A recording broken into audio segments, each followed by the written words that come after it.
Amém. Obrigada, minha pastora. Vamos aqui agora. Meu pastorzão, tá contigo o pique. Vem para cá, a sala é sua, abre seu som, vem nos ensinar. Já estou aqui com papel e caneta na mão e não podemos perder tempo. Então, meu pastor, vem para cá, meu pastorzão Tony, abre seu som, é contigo. Bom dia, graça e paz. Está ouvindo bem aí? Perfeitamente. Glória. Essa manhã a gente vai falar de uma pessoa.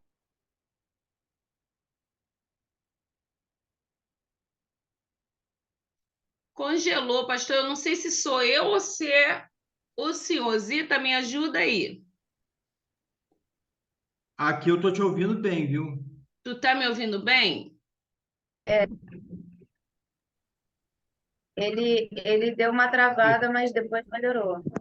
Ah, Melhorou? sim, sim. Eu estou achando que a conexão aqui em casa, viu? Que a pastora também falhou a beça. Então, dá para ouvir bem aí? Sim, sim, graças a Deus. O João Batista, ele era filho de um sacerdote. A mãe dele, João Batista, Isabel, era prima da mãe de Jesus. Por consequência, João Batista era primo de Jesus. Na linhagem sacerdotal, o filho assumia o posto sacerdotal, o filho assumia do pai. Zacarias já vinha de uma linhagem de sacerdote. Então, o próximo sacerdote seria, então, agora João Batista.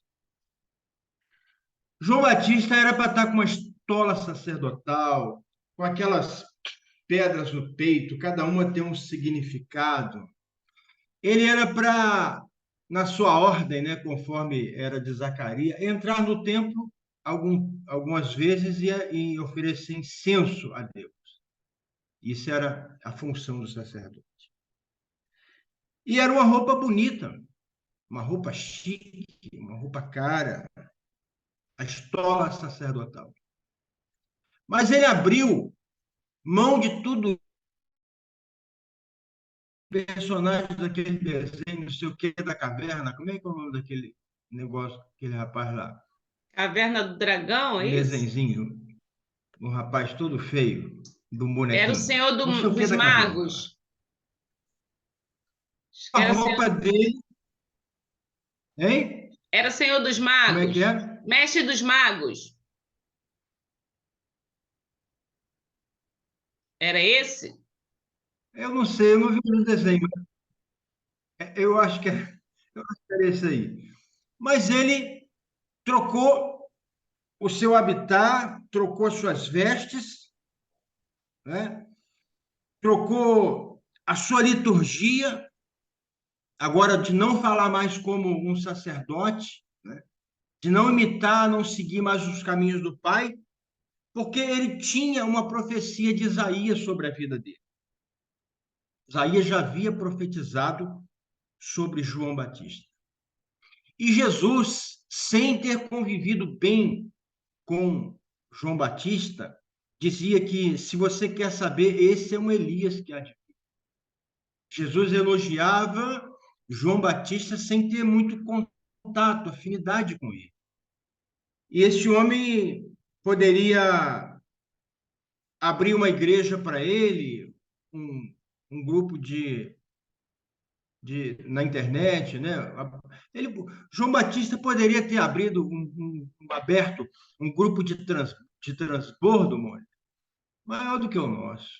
Ah, mas porque o dia que ele falasse assim, eu sou sobrinho da Maria. Que Maria? Maria, mãe de Jesus. Se a pessoa não se convencesse, não, eu sou o primo de Jesus. Meu pai é sacerdote. Eu sou de uma família, poderia ter, tá bem aí, né? Na religião gospel aí do momento, né? Mas ele larga tudo e vai para o deserto. E o que me chama a atenção, Mônica, é quando a gente lê João, capítulo 1, no versículo 35, o texto diz assim: no dia seguinte estava João outra vez com dois dos seus discípulos. E vendo Jesus passar, disse: Eis o Cordeiro de Deus. E os dois discípulos, ouvindo, e os dois discípulos, ouvindo, disse isso, e seguiram a Jesus. Então, eles ouviram dizer, né? Ouvindo dizer isso, seguiram a Jesus. Eu fico pensando assim, João Batista ele já fazia discípulo naquele tempo que não tinha um mandamento ainda. Hoje nós fazemos ou tentamos fazer discípulo porque nós temos um mandamento em Mateus 28:19, que é 18, ele fala: portanto, toda autoridade me foi dada nos céus e na terra, portanto, ide fazer discípulos, batizando-os em nome do Pai, do Filho e do Espírito Santo, e ensinando-os a guardar. Não é simplesmente ensinando, porque uma coisa é quando você ensina, a outra coisa é quando você ensina a guardar a aplicabilidade do que está aprendendo. As pessoas vão dizer o que eu tenho que fazer após o que eu aprendi. Essa é a diferença do discipulado. E esse homem, Mônica, ele não tinha, assim, Mateus 28 ainda, ele foi morto antes, bem antes. Esse mandamento de fazer discípulo foi dado no final do ministério de Jesus, bem no final. Agora, isso não sai da cabeça de João Batista. Isso não inventa, isso não é invenção. Muitas pessoas dizem assim, essa moda de fazer discípulo. Não é moda. É uma coisa que já tem mais de 2000 anos. Isso já vem do Antigo Testamento. Quando questionaram João Batista, lá em João 1, sobre da onde ele fazia tudo aquilo que ele fazia no deserto. Ele diz assim: aquele que me instruiu a fazer isso, aquele quem Deus já tinha instruído João Batista a fazer discípulo. Então, João Batista fez discípulo de uma forma assim, muito independente, muito voltada para Jesus. Tanto é que em Atos 19, quando Paulo chega numa cidade, tinha ali 12 discípulos. O texto diz que eram 12 discípulos. E ele pergunta: em qual batismo fosse batizado? No batismo de João, porque eles eram discípulos de João. Eles não tinham recebido ainda o Espírito Santo. Provavelmente, eles bypassaram Jerusalém nos dias de Pentecostes. E eles estavam em Éfeso. Mas eram discípulos de João Batista. E o texto aqui diz que João Batista liberou 2 dos seus discípulos. Provavelmente ele liberou esses 12 para ir em Éfeso. Aí eu fico pensando na estrutura religiosa de hoje e em muitos de nós. Quando nós ganhamos as pessoas, quando nós discipulamos as pessoas, quando nós cuidamos das pessoas, e as pessoas vão embora, Mônica. É ovelha desgarrada, ele é ingrato, ele agora é ovelha de outro pastoreio, e tem gente que não fala uns com os outros por conta disso, porque eu não estou na tribo tal, parece tribais gospels. Eu não estou na denominação tal, eu não estou na tal, não é? Se fosse pensar assim, qual dos nossos aqui desse grupo de transbordo teriam ligação espiritual? Teríamos amizade, se fôssemos pensar assim. Não está comigo, não é mais meu discípulo. Sabe o que João Batista era, Mônica? João Batista era só uma placa. Você já viu quando você vai ali para o lado da Barra, Campo Grande, aí tem aquela placa assim, Mato Alto. É Mato Alto mesmo? Mato Alto. Aquela placa ali leva aonde? Quem sabe? Lili está aí? Cadê ela? Lili está aí? Tá não, né? Lila tá. Lila, aquela placa leva para Tô onde? aqui, Hein? tô aqui sim. Aquela placa leva para onde? Pro Mato Alto. E quem mora no Mato Alto? O pessoal do Campo Grande, ué. O pessoal do Mato Alto. Vai para casa da Mônica. E- Aí, Então, assim como João Batista, nós somos somente placas que indicam o rumo, que dá um destino. Eu tive muitas pessoas como placas de sinalização na minha vida.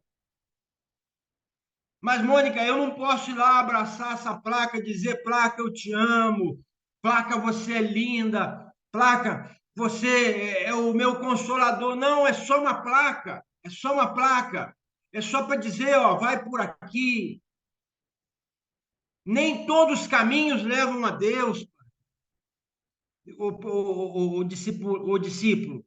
A placa é para isso, nós somos placas. E nós, como placa, nós temos que entender que esse método que Jesus ordenou, que João Batista começou a fazer antes de Jesus, é um método de formar Jesus nas pessoas, só isso, é só isso. Discipulado é um método de formar Jesus nas pessoas. É um ato de ser como meu discipulador. É aquilo que Paulo fala em 1 Coríntios 11, verso 1, né? Ser depois meus imitadores, assim como eu sou de Cristo. Então, eu preciso entender isso de uma maneira, assim, bem criteriosa. Quando Jesus pensou em discipulado, ele pensou em formar Cristo em cada pessoa através de mim, mas eu preciso saber que eu também estou formando Cristo em mim, porque senão eu formo discípulo para mim. Eu não posso formar discípulo para mim. E hoje as denominações, sem aqui tecer crítica ou não, graças a Deus que até mesmo os grandes líderes hoje já estão acordando. Acordando não, é o Espírito Santo que está incomodando eles. Eu acho que o grande erro da nossa geração, ou talvez isso começou nos anos 90, não sei. O grande erro foi formar membros de igreja. E nada contra membro de igreja. Pode ser membro de igreja, pode ser o título que for, crente, pode ser. Mas o grande erro da nossa geração, eu digo da nossa, porque eu já sou vovô, né? Foi isso, formar crente. Eu tive uma tese no seminário, Mônica, que nós provamos na Bíblia que o primeiro estágio é o homem comum. Aquele que Jesus chegou com Pedro lá no mar da Galileia e disse assim, ó, segue-me e eu te farei pescadores de homens. Homem comum, esse é o primeiro estágio. A função da igreja é pegar primeiro o homem comum. Ah, mas ele foi da igreja. Você pode até ir lá, ele foi de outra denominação. Você pode até ir lá. Mas a primeira função é pegar gente comum, como Jesus fez. Homens comuns. O segundo estágio, crente, é o que crê em alguma coisa. O terceiro estágio, depois de crente, quando ele começou a andar com Jesus, ele vira discípulo. Terceiro estágio. O último estágio, o último não, quarto estágio, é quando lá em Antioquia, pela primeira vez, eles viram discípulos e chamaram os discípulos de cristão. Quarto estágio. Vamos recapitular? Crente, não, homem comum, crente, discípulo, cristão, último estágio. E esse último estágio, Mônica, está no radar óptico de Deus. Esse último estágio. Que Deus busca verdadeiros adoradores. Último estágio, um adorador. 5 estágios. Às vezes a pessoa fala, você é crente? Não. Graças a Deus, não. Já passei desse estágio.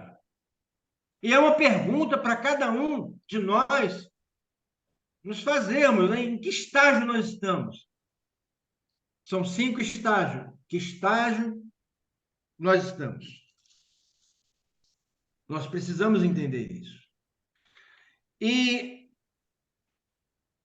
quando a igreja de Jerusalém começou, ela começou com 12 pessoas que foram trabalhadas nesse modelo de formar Cristo em outras pessoas, de deixar Cristo serem formadas nela. A igreja de Jerusalém começou com 12 pessoas assim. Em pouco tempo, a igreja de Jerusalém tinha 120 pessoas assim. Em pouquíssimo tempo, a igreja de Jerusalém já tinha 3.000 pessoas assim. Depois, a igreja de Jerusalém já tinha 5.000 pessoas assim. Meu Deus! Depois de Atos 16, a igreja de Jerusalém já tinha para mais de 10.000 pessoas. Multiplicava-se, então, os números de discípulos. Eu fico pensando assim, trabalhar com um discípulo já é complicado. Pensa 10.000 discípulos. Essa era a igreja. Quando foram abrir a igreja em Antioquia, a igreja de Jerusalém mandou o melhor time que eles tinham lá, Barnabé e Paulo. Não mandou qualquer pessoa. Eu fico pensando, Mônica, se Barnabé e Paulo não saem do estágio de um homem comum, não saem do estágio de crente, não saem do estágio de discípulo, não alcança o estágio de verdadeiros adoradores, o que eles iriam fazer em Antioquia? Que bagunça que iria dar lá em Antioquia? Que bagunça! Eu fico pensando, Mônica, o teu esposo contratar lá na empresa dele um pizzaiolo, ajudaria lá? Hein? Um cabeleireiro, então, vamos lá. Sim. Não ajudaria. Ele precisa ter formação mecânica, precisa ter formação técnica para poder ajudar. E na igreja de Antioquia, quando todos começaram a ouvir falar, tinha que ir discípulos para lá. Mandou os melhores daquele time de discípulo para lá. Paulo e Barnabé. Mônica, eu vou te confessar uma coisa. Eu tenho poucos dias de vida. Mas peraí, calma aí. Eu não estou com doença maligna, eu não estou com câncer, não estou com nada disso. Saúde está boa, já estou indo para a rua daqui a pouco correr. Mas só, Mônica, que eu tenho 64 anos. 70 a 80, não é isso que diz? O que passa disso já é cansaço. Se bem que tem gente que vai mais, né? Meu avô foi com quase 100 anos. Eu devo chegar lá também. Mas quantos anos eu tenho de vida? 68, 64, 74 mais 10, 84, 20. Então, para mim, tempo agora é ouro. É uma preciosidade. Eu não posso me deter em coisas insignificantes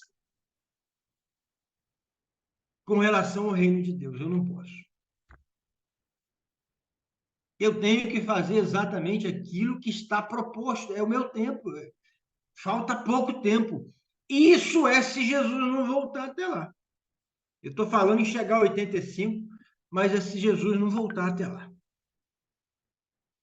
Então, João Batista, se ele fica voltando lá atrás, no início do estudo, se ele fica no templo, ele só faria cerimonial.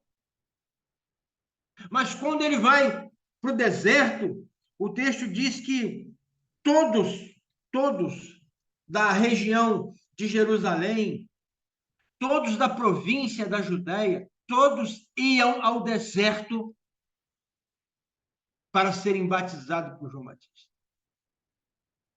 Se esse homem fica no templo, mano, todos de Jerusalém, todos da província da Judéia, provavelmente não iria. Porque quando você tem um chamado, não importa o lugar, as pessoas vão até você. Porque elas começam a ver algo interessante em você. Os discípulos não é nosso. Os discípulos são de Jesus. Há pouco tempo, teve um moço que mandou um recado para mim e para a pastora, lá do Uruguai. Quando nós começamos a igreja lá, Mônica, ele era um gurizinho pequenininho. Tinha 8 anos, não sei, 10 anos. E guri, às vezes, na igreja, né? Deixa pastor meio... Aquele pastor que gosta de pregar no script, o guri grita lá, o pastor fala, oh, mãe, em nome de Jesus, mãe. Só falta repreender o garotinho. E esse garotinho, que agora não mais garotinho, os seus 20 e poucos anos já, 21 anos, mandou um recado para a gente que agora ele era um pastor de uma igreja filha da que nós abrimos no Uruguai. Então, esse menino não era meu. Ele foi discipulado para ser liberado para o reino, para trabalhar para o Senhor. Querido, o discípulo não é teu. As ovelhas não são suas. E eu vejo até muitos colegas meus dizendo, minhas ovelhas. Não. Jesus ele foi bem claro com João lá o Pedro lá em João 21. Apacenta as minhas ovelhas. Você me ama, Pedro? Ama. Apacenta as minhas ovelhas. Nós não podemos ser usurpadores espirituais. Não podemos. Discípulos não são nossos. Ovelhas não são nossas. Façam discípulos. Pastor, está tarde, começou tudo errado. Eu sei que está tarde.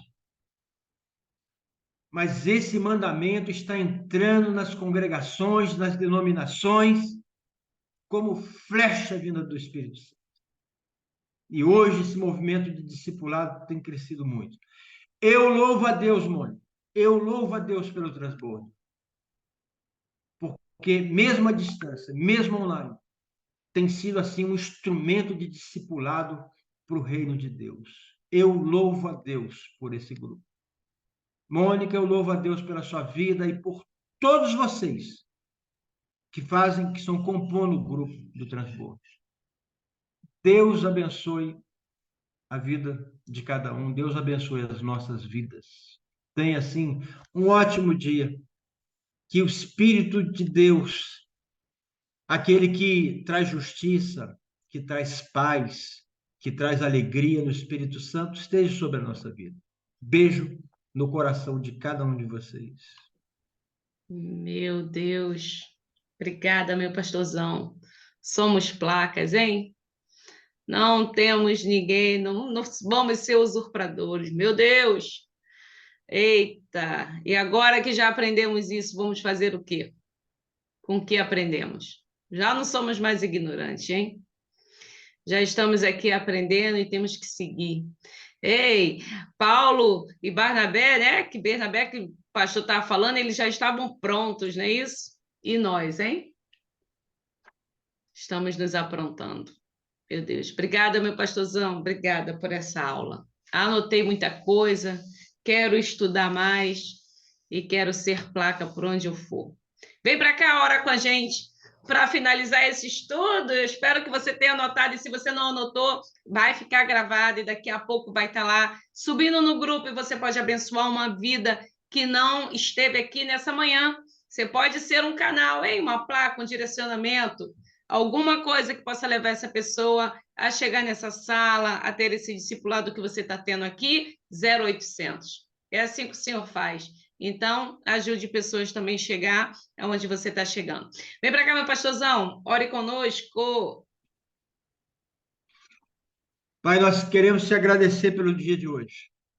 Louvamos o teu nome, Senhor, sabemos que nós somos dependentes de ti, Senhor. E nós não podemos dizer que nós não sabíamos, Senhor, da tua vontade.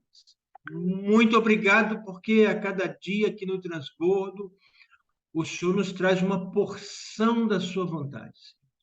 Muito obrigado, porque o Senhor tem nos orientado, o Senhor tem feito com que os nossos olhos se abram a cada dia. Eu louvo o teu nome, Senhor, por cada componente aqui, cada pessoa que está nesse grupo do transbordo. Que a tua paz, que excede a todo entendimento, seja sobre as nossas vidas. Não só hoje, meu Deus, mas para todos sempre. Amém. Graças a Deus. Amém. Amém. Meu Deus! Glória a Deus por mais uma quarta estratégia, por você estar aqui juntinho comigo. E amanhã é quinta de oração, então não desanima, não. Se hoje essa palavra não te trouxe um ânimo, querido, eu te convido a estar aqui amanhã. Seja perseverante, constante, para que o Senhor possa fazer a obra. Obrigada, meu pastor. Obrigada a você que esteve aqui comigo. Tenha um dia mais que abençoado. E a gente se encontra amanhã, às 7h05 da manhã. Viu? Sexta-feira temos ceia. Vem aqui, já prepare sua mesa, já prepare o pãozinho, o seu vinho, o seu suco, para cearmos juntos, amém? Beijo grande, família, até amanhã.